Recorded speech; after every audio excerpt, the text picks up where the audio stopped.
Dans cette vidéo, nous allons parler sur les dangers spirituels de la masturbation. Un problème qui dérange beaucoup de gens, principalement les jeunes, qui vivent dans la frustration, dans la culpabilité, qui parfois font beaucoup d'efforts pour arrêter cette pratique, mais hélas, rien ne marche. Pourquoi? Parce que cela est devenu comme une forme d'addiction, comme une forme de dépendance. Ils m'ont demandé de faire cette vidéo. C'est vrai que cela a pris énormément de temps pour la préparation, mais enfin, je l'ai fait. Suis-nous jusqu'à la fin, tu vas comprendre énormément de choses. Avant de commencer, like déjà la vidéo pour permettre à ce que la plateforme le montre aussi à d'autres personnes. Nous allons parler sur 3 points essentiels. Premier point, nous allons prouver à la lumière de la parole de Dieu que la masturbation est un péché. Souvenez-vous, ces mots masturbation n'existent pas dans la Bible. Ce qui fait en sorte que beaucoup disent que c'est une bonne chose, d'autres disent que c'est mauvais. Et nous allons voir tout ça dans la parole de Dieu. Deuxièmement, nous allons parler maintenant des vrais problèmes spirituels de la masturbation. Et puis troisièmement, nous allons parler sur ce qu'on peut faire pour arrêter cette pratique.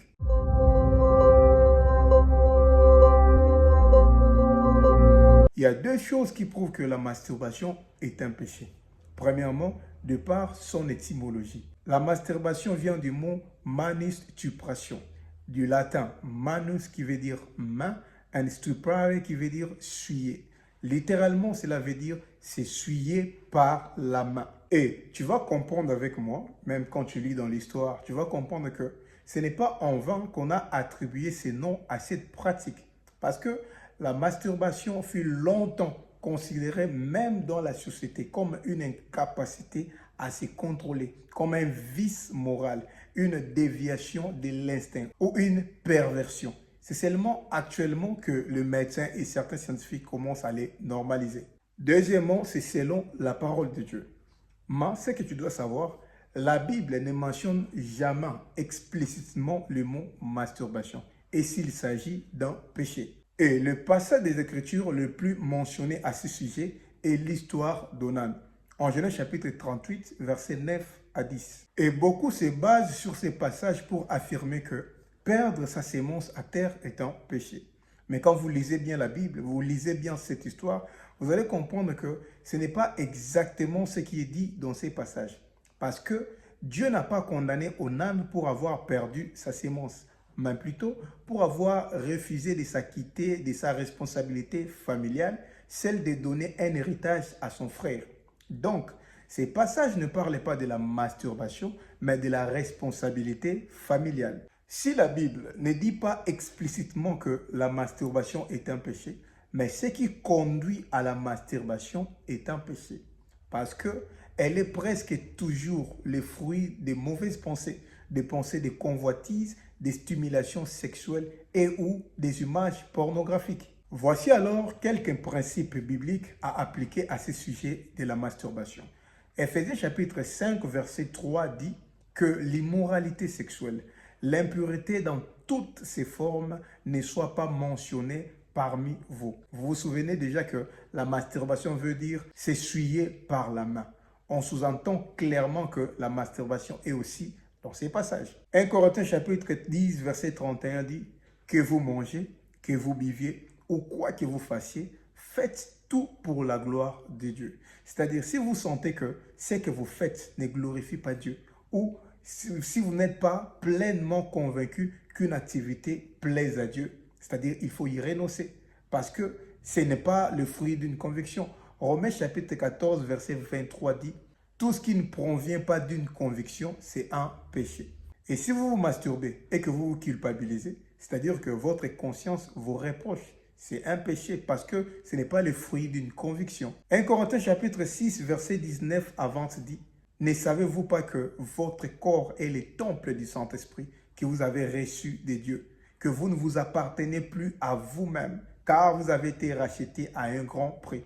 Rendez donc gloire à Dieu dans votre corps. » Cette vérité fondamentale devait donc avoir une influence réelle sur ce que nous faisons de notre corps. Après tous ces principes bibliques, on peut donc conclure que la masturbation est un péché parce qu'elle ne glorifie pas Dieu, Elle ne permet pas d'éviter l'immoralité sexuelle. Elle enfreint notre appartenance à Dieu de notre corps.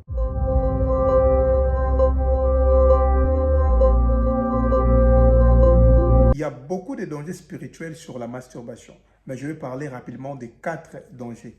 Le premier danger, la masturbation détruit notre relation avec Dieu. C'est impossible de se masturber et de garder une bonne relation avec Dieu. Parce que tu auras même du mal pour prier. Tu ne sauras pas. Car pendant que tu veux prier, tu vas sentir une lourdeur. Cette lourdeur qui n'est pas physique, mais qui est spirituelle. Parce que quand tu attristes le Saint-Esprit, tu ne vas pas bien prier. Parce que ce n'est pas toi qui pries, c'est le Saint-Esprit qui nous aide à prier. La Bible dit, nous ne savons même pas ce qui nous convient à demander à Dieu dans nos prières. C'est le Saint-Esprit qui nous aide, qui intercède en notre faveur auprès du Père par des soupirs inexprimables. Alors, quand tu attristes le Saint-Esprit, tu ne sauras jamais bien prier. Tu vas faire les cercles vicieux. Tu essaies de prier, de jeûner, parce que quand nous prions, nous jeûnons, nous grandissons spirituellement. Nous accumulons une puissance dans la prière, ce qui nous permet à faire de miracles, ce qui nous permet que nous puissions voir l'accomplissement de beaucoup de choses que nous demandons à Dieu. Tu peux être malade, tu pries, tu es guéri. Tu peux avoir un problème, tu pries pour cela, les problèmes se décomptent. Mais quand tu n'as pas une bonne relation avec Dieu, tu auras du mal pour faire tout ça. Parfois, qu'est-ce que le diable fait? Tu pries, tu jeûnes, tu accumules une puissance dans la prière. Mais après un certain moment, tu te masturbes, tu perds tout, tu recommences encore à zéro. Quand tu demandes pardon à Dieu, Dieu nous pardonne toujours. Mais simplement, c'est toi qui vas commencer à régresser. Je donne toujours cette image. Vous avez 2 personnes qui partent à la même direction. L'autre n'a pas une crevaison des punais. Il file tout droit vers la direction. Mais l'autre, à chaque 2 minutes, il a une crevaison. À chaque 10 minutes, il y a une crevaison. C'est vrai que l'autre qui n'a pas de crevaison va arriver rapidement à la destination. Mais celui qui a toujours des crevaisons de pneus, le temps pour lui de s'arrêter, de changer les pneus, il aura un retard. C'est comme ça, parfois, nous avons un grand retard dans notre vie. Pourquoi? Parce que nous n'arrivons pas à nous contenir, à garder une bonne relation avec Dieu, ce qui va nous permettre de grandir spirituellement et accéder à certaines choses. La Bible dit, tant que l'héritier est encore enfant, ne diffère en rien d'un esclave. Parce que le papa ne peut pas léguer son entreprise à un enfant de 3 ans, un enfant de 5 ans. Il faut qu'il grandisse encore. Alors, ce qui nous bloque dans notre processus de croissance spirituelle, c'est le péché. Tu as une grande destinée. Tu dois accéder à cette destinée. Mais la vie de péché va entraver ces processus pour que tu puisses arriver là où Dieu veut que tu puisses arriver. La première des choses, la masturbation dégrade notre relation avec Dieu. Le deuxième danger, c'est que tu vas vivre dans la culpabilité. Tu n'auras pas la paix intérieure parce que le péché, la masturbation a un côté attrayant, a un côté attirant. Elle va te montrer le côté plaisir, mais elle va te garder le côté amer. Ce qui fait en sorte qu'avant de faire cette pratique, tu as une illusion dans ta tête. Tu te dis, j'aurai beaucoup de plaisir. Mais après l'acte, tu te culpabilises. Pourquoi? Parce que comprenez qu'il y a 3 manières de pécher selon la Bible. La première manière de pécher, c'est pécher contre Dieu. Là, tu vas le voir dans 2 Samuel chapitre 12, verset 13. Deuxième manière de pécher, c'est pécher contre son frère. Là, tu vas le voir dans Matthieu chapitre 18, verset 21. Et la troisième manière de pécher, où se situe la masturbation, c'est pécher contre son propre corps. On a vu déjà le verset, c'est dans 1 Corinthiens chapitre 6, verset 18. Pécher contre son propre corps. Quand tu te masturbes, tu pêches contre ton propre corps. Et le problème, c'est que tu peux pécher contre Dieu et oublier. Tu dis à Dieu, si tu me bénis, j'ai fait un vœu, je vais aider les orphelins, je vais soutenir ton œuvre, soutenir les serviteurs de Dieu, etc. Dieu te bénit et tu oublies tout ça. Tu pêches contre Dieu et tu oublies. Tu peux pécher contre ton frère et oublier.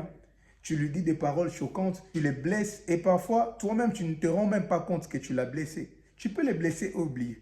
Mais quand tu pêches contre ton propre corps, ça, tu n'oublies jamais. Parce que là, tu auras comme l'impression que toi-même, tu es devenu péché. Tu vas te sentir trop mal, trop sale. Et cela va entraver beaucoup de choses dans ta prière. Cela va changer ton adoration en confession. Oh Dieu, je te loue, je te lève, tu es saint. Tu écoutes une voix dans ta tête qui te dit, si Dieu est saint, et toi, aventurier. Là, tu chantes directement. Oh Dieu, pardonne-moi, je ne suis pas digne. Et tu vas rater beaucoup des bénéfices qui sont liés à l'adoration. Au lieu de glorifier Dieu, au lieu de prier profondément, tu passeras beaucoup de heures pour te repentir. Troisième danger, tu vas perdre la confiance en toi. Ouais, tu auras comme l'impression que tu n'es pas bon, tu es mauvais, tu es une mauvaise personne, tu n'es pas bon pour Dieu, tu n'es pas résistant face à la masturbation, car elle conduit toujours à une dépendance. Dépendance de cette pratique, dépendance des mauvaises pensées, des pensées souillées, dépendance à la pornographie. Et tout ça pousse beaucoup de gens à se haïr eux-mêmes. Oui, beaucoup de gens finissent par se haïr eux-mêmes parce qu'ils trouvent qu'ils ne sont pas bons pour Dieu. Parce que beaucoup trouvent qu'ils ont du mal à se gérer, ils ont du mal à contrôler leurs pulsions sexuelles. Ils font irrésistiblement cette pratique pendant qu'au fond d'eux, eux-mêmes désapprouvent cela. Il se dit que c'est une mauvaise chose, je dois arrêter ça. Il prend une bonne résolution, que ça, je dois l'arrêter. Mais après un certain moment, il se retrouve en train de le faire et après, il perd confiance en lui. Et le quatrième danger, ce qui est aussi très compliqué, ce qui dérange énormément de gens actuellement, la masturbation conduit au phénomène femme et mari de nuit. Il y a beaucoup de gens aujourd'hui qui souffrent de ces phénomènes. Un phénomène qui détruit la vie de beaucoup de gens. Les relations amoureuses de beaucoup de gens, les mariages, les couples. Et beaucoup de gens aujourd'hui, ils pleurent. La journée, il a des problèmes. Alors, il ne sait pas que dans la nuit, il a des problèmes de femmes ou de mari de nuit. Ce n'est pas en vain que la Bible nous dit « Ne donnez pas accès au diable ». Parce que le diable ne peut jamais entrer dans ta vie si toi-même tu ne lui donnes pas l'accès. Le diable reste aux aguets. Lui, il cherche seulement une porte où entrer. C'est pourquoi la Bible dit « Ne donnez pas accès au diable ». Parce que pour se masturber, tu vas faire des scénarios dans ta tête. Tu vas t'imaginer beaucoup de choses. Tu vas être accro à la pornographie. Regarder la nudité d'une personne. Tu ne sais pas qui est cette personne. Beaucoup de gens aussi qui font ces films-là sont des sorciers. Ils t'envoûtent rien qu'en regardant ces films. Toi, tu penses vraiment qu'une personne normale peut accepter de faire ce genre de films. Beaucoup sont des missionnaires, beaucoup sont des envoyés du diable pour détruire beaucoup de gens. C'est pourquoi se masturber, regarder le film pornographique conduit beaucoup au phénomène mari et femme de nuit, ce qui dérange la vie de beaucoup de gens actuellement.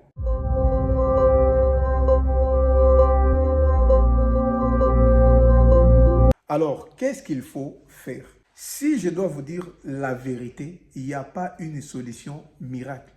C'est la raison pour laquelle beaucoup de gens se battent avec cette pratique. Ils se disent, voilà, je vais laisser la masturbation. Mais ils font toujours la même chose des années et des années. Parce qu'ils attendent une solution miracle. Malheureusement, cette solution-là n'existe pas. Il y a seulement une chose qui peut vous aider. On peut tout dire, mais si vous ne faites pas ça, malheureusement, rien ne va changer. Ce n'est pas quelque chose à faire en un seul jour, mais c'est tout un processus. C'est comme les jardins. Tu ne peux jamais dire que je vais arroser mon jardin une fois pour toute l'année. C'est impossible.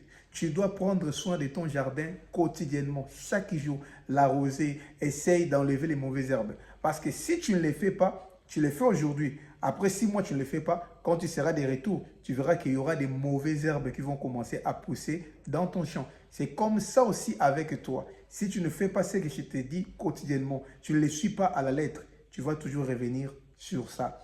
Tu vas toujours demeurer dans cette pratique. C'est quelque chose que tu dois faire quotidiennement, chaque semaine, prendre soin à les respecter. Si tu les respectes très bien, toi-même tu verras de bons résultats. Tu ne seras plus dépendant de la masturbation. Je donne toujours cet exemple. Tu as des chiens chez toi, tu as un chien noir et les chiens rouges.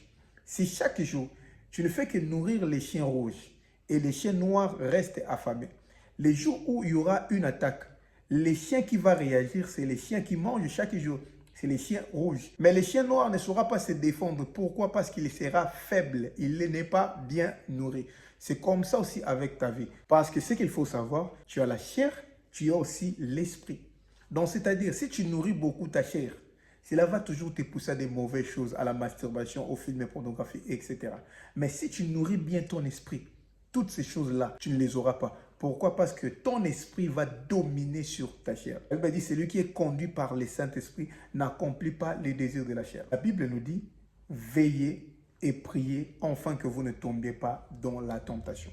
Quand la Bible dit veiller, ce n'est pas seulement dans le sens de refuser de dormir, rester à l'éveil, mais c'est aussi d'être aux aguets, de te surveiller tes pas, de surveiller tes faits et gestes.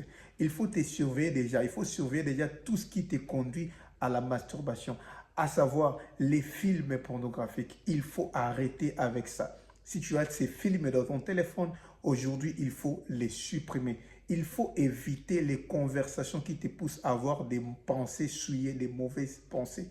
Il faut éviter tout ce qui te permet de nourrir ta chair. Parce que à chaque fois, quand tu as une résolution, quand tu te dis, je dois pécher, je dois me masturber, tu as avec toi un ami qui va toujours t'encourager. C'est ta chair. C'est la raison pour laquelle il faut faire attention avec ta chair. Il ne faut pas bien les nourrir. Mais ton esprit maintenant va t'aider à dominer sur ta chair s'il est bien nourri. C'est pourquoi tu dois bien nourrir ton esprit. La prière fait partie des choses qui nourrissent notre esprit. Celui qui prie quotidiennement, celui qui a une bonne vie de prière, il sera fort spirituellement et ça sera difficile pour lui de tomber dans cette pratique. Alors, comment tu peux surveiller ta chair? Il faut que tu surveilles tout ce qui la nourrit. Premièrement, comme on a dit tantôt, les films pornographiques. Il faut éviter les conversations qui ont trait à l'érotisme, les personnes qui te parlent toujours du sexe. Il faut éviter la musique profane. Ce n'est pas en vain qu'on vous dit qu'il faut arrêter avec la musique profane. Sans que tu te rendes compte, cette musique laisse des traces dans ton âme. Il n'était jamais arrivé d'écouter une musique et la musique te pousse à prier. La musique change directement l'atmosphère de ta maison. Ça te pousse à adorer Dieu. Pourquoi? Parce que la musique stimule quelque chose au niveau de ton âme et cela affecte ton esprit et cela te pousse à prier. Il en est aussi de même pour la musique profane. Sans que tu te rendes compte, ça laisse des traces au niveau de ton âme. Et quand tu vas rentrer, tu écoutes la musique qui ne glorifie pas Dieu, tu écoutes des choses bizarres, tu parles avec des personnes bizarres et sans que tu te rendes compte, quand tu vas rentrer le soir, tu auras déjà une tendance tournée vers cette pratique. Mais alors, quand tu t'es habitué à écouter la musique de Dieu, quand tu t'es habitué à écouter la musique qui te nourrit spirituellement, qui te pousse à adorer, qui te pousse à prier, même si tu ne pries pas sur les champs, même si tu es au travail, tu es en cours de route, mais quand tu vas rentrer le soir, tu auras tendance à prier parce que ton âme sera nourrie spirituellement, sera nourrie des bonnes choses et cela va te pousser à prier. Tu n'auras même pas de pensées souillées puisque ton esprit va dominer sur ta chair. Mais si chaque jour tu ne fais que nourrir ta chair, tu parles avec les gens, tu écoutes que les informations du monde, la musique du monde, pendant ta journée tu n'écoutes rien, tu ne fais rien qui te nourrit spirituellement. En tout cas, tu finiras toujours par tomber. Mais il faut avoir cette habitude de jeûner plus souvent, de décréter un service de jeûne personnel plus souvent, de beaucoup méditer la parole de Dieu, de beaucoup prier. Et toutes ces choses-là vont te nourrir spirituellement. Et c'est seulement ça qui peut te permettre d'éviter cette pratique. Parce que je vous ai donné l'exemple de ces deux chiens. Donc ces chiens noirs, même si vous les motivez, même si vous lui dites non, il faut te battre, lève-toi, va te battre, et étant donné qu'il n'est pas bien nourri, il ne saura jamais se défendre. C'est comme ça aussi avec ton esprit. Tu peux avoir la volonté d'arrêter cette pratique. Tu peux te dire non, c'est une mauvaise chose, je dois arrêter. Aussi longtemps que ta chair sera bien nourrie que ton esprit, tu finiras toujours par tomber. Fais d'abord cet exercice. Essaye de bien nourrir ton esprit pendant un mois. Lis plus souvent la parole de Dieu. Décrète un service de jeûne pendant ces mois, même chaque semaine. Essaye de ranger tes programmes de prière. Suis-les vraiment à la lettre et tu vas voir s'il n'y aura pas une différence. Que Dieu vous bénisse. Partagez la vidéo avec les amis, partagez dans les groupes. Je sais que cela va aider énormément de gens. Et laisse-nous un commentaire gentil par rapport à cette vidéo et propose-nous si on peut prochainement parler de quel sujet. Que Dieu vous bénisse. On se voit à la prochaine vidéo.